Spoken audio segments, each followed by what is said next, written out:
بسم اللہ الرحمن الرحیم نحمدہ ونصلی علی رسولہ الکریم اما بعد۔ حالات حاضرہ کے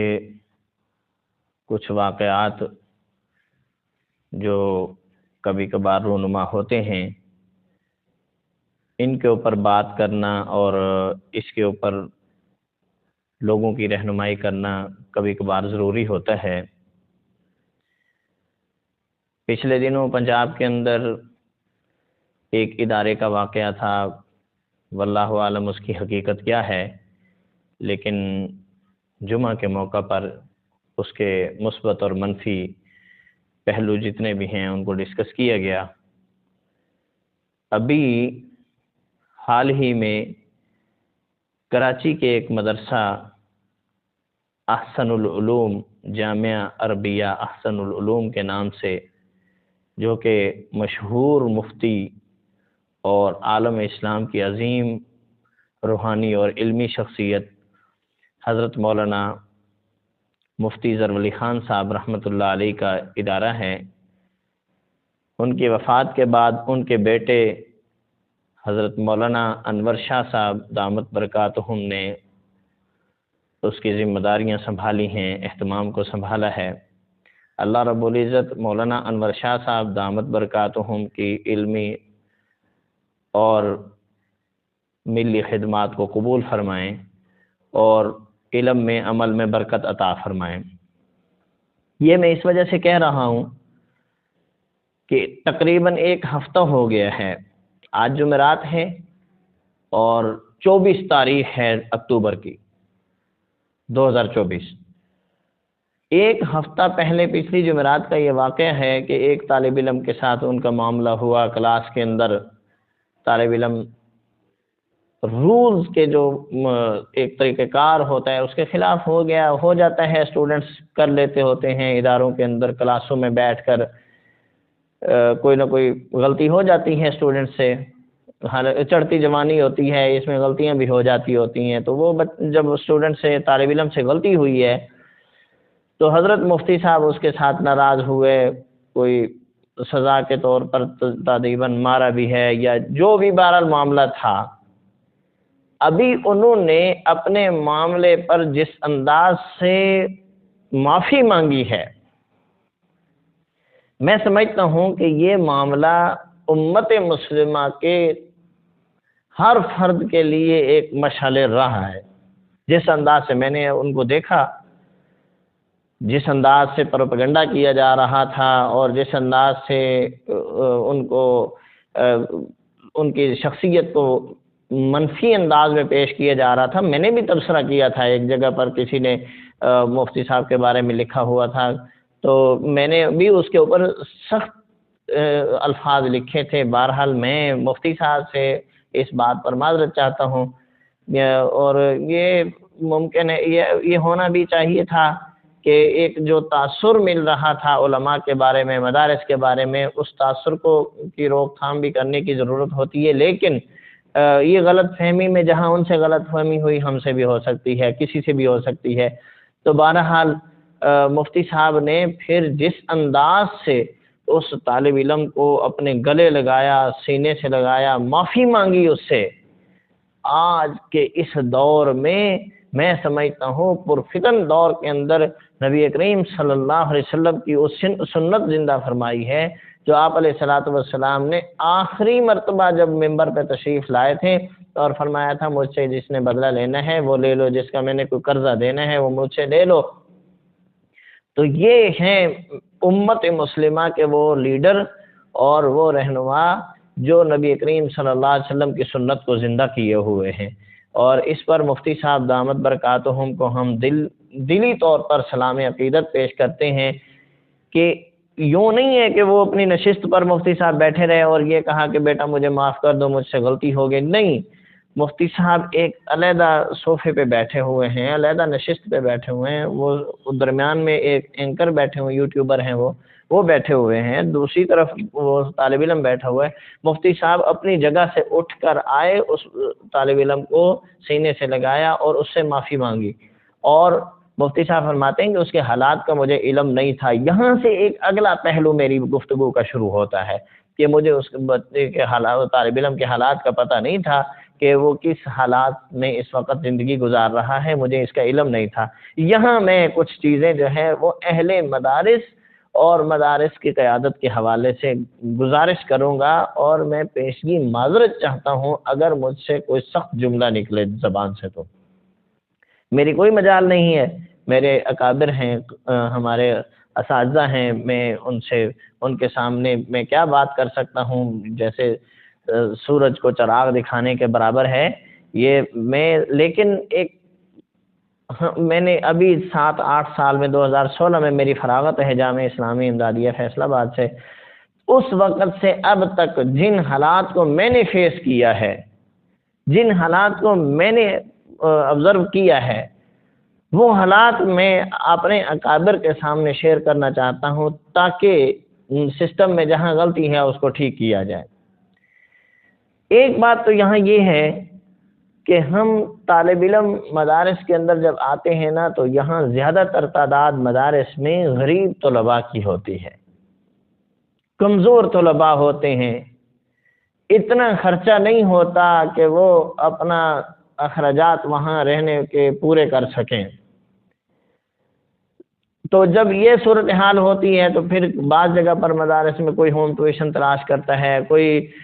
پارٹ ٹائم میں جا کر کسی جگہ پر نوکری کرتا ہے، کوئی کچھ کرتا ہے، کہیں مؤذن کی جگہ مل گئی، کہیں امامت کی جگہ مل گئی، یہ تلاش کیے جاتے ہیں، کہیں آن لائن کا شروع کر لیتے ہیں. کوئی اس کام میں پڑھ کر پیسے کے چکر میں پھر وہ درمیان راستے میں تعلیم کو چھوڑ دیتے ہیں، اپنے اس کام میں لگ جاتے ہیں. میں اپنی بتاتا ہوں، میں ایک ادارے میں تھا، نام میں نہیں لوں گا انشاءاللہ، کبھی بھی نہیں نام لوں گا. ایک ادارے میں تھا، تو میرا ارادہ ہوا کہ میں شہادت العالمیہ کے میں نے 4-5 سال مکمل کر لیے ہیں، تو اس کے ساتھ ساتھ مجھے میٹرک کرنی چاہیے. کچھ ساتھیوں کے مشورے سے مجھے ایسا انہوں نے کہا کہ آپ کو میٹرک کر لینی چاہیے. اچھا، بھی اس کی میٹرک کے لیے کیا کرنا پڑے گا وہ کچھ رہنمائی نہیں تھی پراپر، لیکن یہ تھا کہ جب ساتھیوں نے مجھے کہا تو میں نے اس کے لیے کوشش کرنا شروع کر دی. کرتے کرتے نوبت یہاں تک آ گئی، اب اساتذہ اکرام سے اجازت لینی تھی کہ میں نے یہ میٹرک کرنی ہے اور 2-3 مہینے رہ گئے ہیں پیپروں میں، تو آپ مجھے اجازت دے دیں. میں نے کچھ ٹائم، سیکنڈ ٹائم میں ہمارے لیکچر جو ہے وہ ختم ہو جاتے تھے، سبق تقریباً 12:30 بجے تک ختم ہو جاتے تھے. اس کے بعد کھانا وانا ہوتا تھا، کھانے کے بعد پھر نماز پڑھ کے سو جانا، اور پھر اس کے بعد اٹھ کر کلاس میں آنا ہوتا تھا. یہ ترتیب ہوتی تھی دوبارہ. یعنی اس وقت وہ ٹائم 1.5-2 گھنٹے ہوتے تھے، وہ سیلف اسٹڈی کے لیے ہوتے تھے. تو سیلف اسٹڈی ہم رات کو بھی کر سکتے تھے. تو میں نے کہا یہ 2 گھنٹے مجھے ٹائم دے دیں تاکہ میں اس میں اپنے جو اصلی مضامین ہیں ان کی تیاری کر سکوں. ساری میری کتابیں بھی لے لی، میں نے باہر ایک ٹیچر سے بات کر لی، میں نے کہا مجھے پڑھا دیں گے، وہ انگلش کا مضامین وغیرہ یہ وہ. اور تو یہ میں نے کہا چلے وہ کر لیتے ہیں. آپ یقین کریں اس پر مجھے تقریباً 18 دن لگے، 15 سے 18 دن لگے کہ میں اپنے کبھی محتمم صاحب کے پاس جا رہا ہوں جس کو پرنسپل کہا جاتا ہے، ان کے پاس جا رہا ہوں، کبھی وائس پرنسپل کے پاس جا رہا ہوں، نائب محتمم کے پاس جا رہا ہوں، کبھی کوئی کوآرڈینیٹر کے پاس جا رہا ہوں. وہ میرے پاس ایک پیج تھا، اس کے اوپر وہ پوری تحریر میں نے لکھی تھی اور وجہ لکھی تھی کہ میں آپ سے اجازت لینا چاہتا ہوں. اس کے اوپر وہ بھی سفارش کر رہا ہے، وہ بھی سفارش کر رہا ہے، نیچے سائن کر رہے ہیں. آخر میں جب پرنسپل کے پاس آیا اس نے پھر سفارش لکھ کر وہ وائس پرنسپل کے پاس بھیج دی، اس نے پھر کوآرڈینیٹر کے پاس بھیج دیا. وہ صفحے کے اندر جگہ ختم ہو گئی مزید سائن کرنے کی، اور 18 دن کے بعد مجھے جواب یہ ملا کہ آپ نے میٹرک کرنی ہے، ہم نے کوئی ٹھیکہ تو نہیں اٹھایا ہوا نا اس بات کا. تو کہنے کا مقصد یہ ہے. اچھا اس کا پھر کیا ہوا، وہ میٹرک نہ ہوئی اور وہ وقت میرا گزر گیا. شہادت العالمیہ میں نے مکمل کر لیا. تو اس کے بعد میں نے کئی جگہوں پر جاب کے لیے اپلائی کیا، خاص طور پر 1-2 دفعہ میں نے ایئر فورس میں کیا، اور وہاں ٹیسٹ دینے کے لیے لوگ نہیں تھے. ایک جگہ ٹیسٹ دینے صرف میں اکیلا تھا، اور مجھے ریجیکٹ اس وجہ سے کر لیا گیا کہ تم نے میٹرک اس میں نہیں کی ہوئی، تمہارے پاس ایکول ڈگری تو ہے لیکن تمہارے پاس اسکول اور یونیورسٹی کی ڈگری نہیں ہے، لہٰذا ہم آپ کو ریجیکٹ کرتے ہیں۔ اور الحمدللہ اللہ تعالیٰ نے صلاحیت کیا دی ہیں، وہ مجھے اللہ رب العزت نے موقع دیا، میں نے مختلف کالجز کے اندر، مختلف اسکولوں کے اندر کام کیا ہے، تو مجھے وہاں جا کر پتہ چلا کہ میں کتنا ورک کر سکتا ہوں۔ اور وہاں جو پھر اللہ تعالیٰ نے مجھ سے کام لینا تھا، جو میرے مقدر میں تھا، تھوڑی بہت خدمت میں نے کر لی، لوگوں کے عقائد اور نظریات کے حوالے سے میں نے کوشش کی۔ کہنے کا مقصد یہ میں اپنے بارے میں بتا رہا ہوں کہ یہ مجھے حالات کا سامنا کرنا پڑا، کوئی پراپر روزگار نہیں مل سکا، حالات گھریلو بھی اتنے مشکل تھے کہ اس کا اندازہ نہیں کیا جا سکتا، کسی کے سامنے شیئر نہیں کیا جا سکتا کہ کیا وقت تھا ہمارے اوپر۔ تو اور 7-8 سال مسلسل کبھی کسی کے باتیں سن، کبھی کسی کی پریشر میں آ کر بات کرنا، کام کرنا، اور کہیں پر کوئی ایسا نہیں ہو سکا کہ مستقل بیٹھ کر ایک اپنا ذریعہ معاش بھی چل جائے اور ساتھ دین کا کام بھی ہو جائے، ایسا نہیں ہو سکا۔ اچھا، اس کا نقصان کیا ہوا؟ میری فیملی کے اندر اس وقت میرے بعد کچھ 4-5 لوگ ایسے تھے جو شہادت العالمیہ کر رہے تھے۔ جب انہوں نے میرے حالات دیکھے تو انہوں نے وہ جہاں تک پڑھ لیا تھا وہیں روک دیا اور دنیا داری میں نکل گئے۔ انہوں نے کہا بھئی اس میں تو ہم بے روزگار ہو کر مر جائیں گے، یعنی وہ ان کا نظریہ تھا اور عقیدہ تھا۔ میں یہ کہنا یہ چاہتا ہوں کہ یہ مشکل حالات مدارس کے اندر جو پالیسیاں بنائی جاتی ہیں، اس میں تھوڑی سی غور کرنے کی ضرورت ہے۔ اکابر کو اس بات میں تھوڑا سا دیکھنا ہوگا کہ ہم غریب لوگوں کو کوئی ذریعہ معاش کے طور پر کوئی تو ایسی تیاری دیں، جیسے جامعہ اشرفیہ والوں نے IT کے کورسز کیے کرا دیے، یا کوئی اور بھی اسی طرح وہ سہولیات دے رہے ہیں، تو اس میں فائدہ ہوتا ہے۔ جامعہ دارالقرآن فیصل آباد والے اپنے طلباء کو سنبھالتے ہیں، جامعہ امدادیہ والے بھی کر لیتے ہیں، لیکن میں کہنا یہ چاہتا ہوں کہ اس طرح اپنے طلباء کو تنگ حالات میں دیکھنا اور پھر وہ کسی کے سامنے بیان نہیں کر سکتے، کسی کو کوئی مجبوری ہوتی ہے، کسی کو کوئی پریشانی ہوتی ہے، ہر استاد کے سامنے بات نہیں ہوتی، تھوڑا اپنی پالیسی ایسی بنائی جائے اور اپنے اندر تبدیلی کچھ ایسی لائی جائے۔ اب آنے بھی لگ گئی ہیں، بعض جگہ پر باقاعدہ طور پر مکمل ڈگری کرائی جاتی ہے، شہادت العالمیہ بھی ساتھ ہوتا ہے، 80 تعلیم بھی ساتھ ہوتی ہے، وہ ساری باتیں اپنی جگہ پر ہیں۔ یہ میں نے مختصراً اپنے بارے میں بتایا ہے کہ میں نے یہ حالات فیس کیے ہیں اس کے بعد، اور اس کا نقصان یہ ہوا کہ ہماری فیملی میں سے لوگ جو ہے وہ اس کو چھوڑ کر دوسری طرف چلے گئے۔ واللہ عالم، میں یہ نہیں کہتا کہ وہاں ہر وقت اچھا ہوتا ہے، یہ ہوتا ہے، وہ ہوتا ہے، وہ نہیں، لیکن ہمیں ضرورت ہوتی ہے کہ ہمارے باصلاحیت لوگ، صلاحیت میں ان میں بہت زیادہ ہوتی ہے، صرف معاش کی وجہ سے وہ اتنے حالات میں آ جاتے ہیں کہ وہ پراپر کام نہیں کر سکتے۔ اب اس طالب علم کا ہی ہم واقعہ لے لیں جس کے ساتھ یہ واقعہ ہوا ہے، تو وہ بیچارہ ایک رات بھر موٹر سائیکل چلا کر کرائے پر وہ اپنے گھر کا سسٹم چلا رہا تھا، اور پھر ظاہر ہے جس نے رات کو نیند پوری نہیں کی، اس دن کو اس کو نیند تو آنی ہی ہے۔ اب نیند کی وجہ سے استاد اس کو مار رہا ہے، اور پھر وہ سوشل میڈیا پر استاد کے خلاف ایک بات ہو رہی ہے، تو جہاں اس کے مثبت پہلو کو ہم یہ دیکھتے ہیں کہ مدارس کی تربیت ہے، مدارس کے جو سسٹم ہے اس میں کامیابی ہے، اور پڑھنے والے ایک بیسک مضبوط ہوتے ہیں، وہ ساری باتیں، افادیت اپنی جگہ پر ہے، افادیت کا انکار نہیں ہے، لیکن اس افادیت کو دور جدید کے ساتھ بہتر کرنے کی ضرورت ہے۔ اور بہتر کیسے ہوگا کہ اس کے بارے میں اکابر اس بارے میں بہت اچھا سوچ سکتے ہیں، ان کو زیادہ پتہ ہے ان چیزوں کا، لیکن اس پہلو کو سوچنے کی ضرورت ہے کہ آج اگر اس طالب علم کے ساتھ یہ واقعہ پیش آ گیا ہے اور وہ اللہ تعالیٰ اس طالب علم کو جو ہے جزائے خیر عطا فرمائے جس نے خود آگے بڑھ کر اس معاملے کو ہینڈل کیا ہے، نہیں تو یہ میڈیا پر اگر چل جاتا تو یہ تو بہت بڑا پروپیگنڈا بن جانا تھا مدارس کے خلاف۔ اور ظاہر ہے ایک مفتی صاحب کی اپنی شخصیت تھی، اور انور شاہ صاحب دامت برکاتہم، ان کا اب نام دیکھیں نا، انور شاہ ہے، اور یہ بات میں حضرت مفتی ظفر علی خان صاحب رحمۃ اللہ علیہ کے بیانات میں سنتا رہتا تھا کہ وہ جب بھی بات کرتے تھے، حضرت سید انور شاہ کاشمیری رحمہ اللہ خاتم المحدثین، والفقہا کو جب نام لیتے تھے تو جھوم کر نام لیتے تھے، اور میں سمجھتا ہوں کہ مفتی صاحب نے اپنے اس بیٹے کا نام انہی کے نام پر رکھا ہے۔ ان کی علمی شخصیت، علمی جاہ و جلال کی وجہ سے، علمی عظمت اور للہیت اور تقوی